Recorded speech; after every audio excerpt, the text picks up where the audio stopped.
Hi, I hope you enjoy this tutorial. I want to show you how to fix gradient fill in Lottie animation.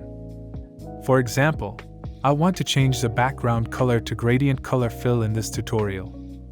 In the first step, double-click on the rectangle tools, then move the layer to the behind all layers. Step 2, click on the triangle icon next to the layer label, select Contents, Rectangle 1, and delete Fill 1. After removing the fill layer, now it's time to add gradient fill. From the layer option below, you can see Add button. Click on it, then select the gradient fill for the layer. Now you can see gradient fill added. Open gradient fill options and click on the edit gradient text. You can choose colors and it's done.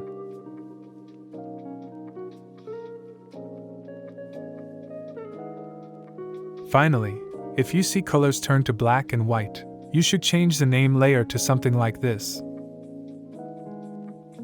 And save your work before starting rendering with Body Move, and also set your destination folder on the AE project save folder.